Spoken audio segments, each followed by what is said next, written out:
Chapter 6. The Cost of Light. Elara awoke before the city did.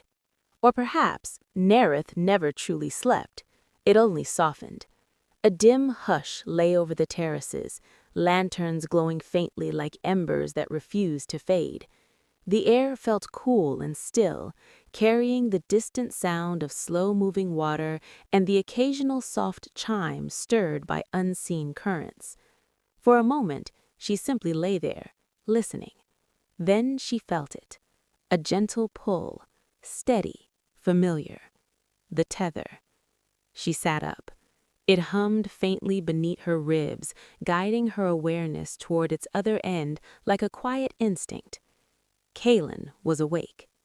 She dressed quickly and stepped out onto the balcony. The sky shimmered with deep twilight, faint stars flickering in slow patterns. Below, a few early risers moved through the pathways, their footsteps unhurried. Without quite deciding to, Elara followed the subtle pull through winding corridors and down narrow steps carved into the stone. She found him at the edge of a wide overlook beyond the main terraces, where the land sloped into open plains washed in soft shadow. Kaelen stood with his hands resting lightly on the railing, gaze fixed on the horizon. "You feel it too," he said without turning. "The tether?" she asked. He nodded. "It reacts more strongly near the deeper currents." Elara stepped beside him. For a moment, they stood in silence. The landscape stretched endlessly, rolling shadow, pale glimmers of distant flora, slow shifting patterns like breath across the land. "It's beautiful," she said quietly. "It is fragile," he replied. She glanced at him. "You always answer beauty with warning." "And you often answer warning with curiosity." A faint smile touched her lips. After a moment, she asked, "What happens if the anchor isn't found?" Kaelen's expression darkened slightly. "The balance will continue to shift," he said. "Eventually, neither world will hold." She studied him. "You carry that as if it's already happened." "I have watched this world weaken for generations," he said softly. "Hope learns caution." Before she could respond, hurried steps approached. A young woman, breathless, eyes wide, stopped a few paces away and bowed quickly. "My lord," she said, "there's been another fading." Kaelen straightened. "Where?" "Lower terraces." Elara felt a chill. "What does that mean?" she asked as they moved quickly through the city. "You will see," Kaelen said. They arrived at a small gathering of citizens clustered near a shaded alcove. Conversations hushed as Kaelen approached. At the center sat an elderly man, supported gently by two others. His skin looked pale, almost translucent, and his breathing was shallow, as though each inhale required effort. Elara's chest tightened. "What happened?" Kaelen asked quietly. "He grew weak overnight, like the others," one woman said. Kaelen knelt beside the man. "Aaron," he said softly, "can you hear me?" The man opened his eyes slowly. "My king," he whispered. Elara noticed something strange, faint wisps of dim light drifting from the man's skin, dissolving into the air like fading embers. Her breath caught. "What's that?" Kaelen glanced. "Loss," he said quietly. Elara stepped closer, instinct taking over. She knelt opposite Kaelen and extended her senses, feeling for structural imbalances the way she would within stone. But this was different. This was life. She felt a subtle finning, like threads stretched too far. "What causes it?" she asked. Kaelen hesitated.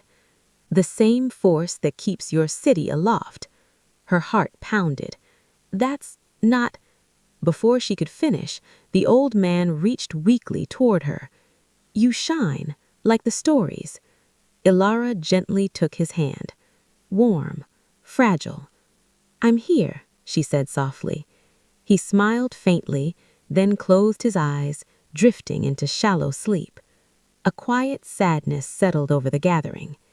Kaelen rose slowly. "Ensure he is comfortable," he said. "I will return." The citizens nodded, dispersing with quiet care. Elara stood. "This is happening because of us," she said. Kaelen met her gaze. "You are beginning to see." She shook her head, struggling. "But light gilding is self-sustaining.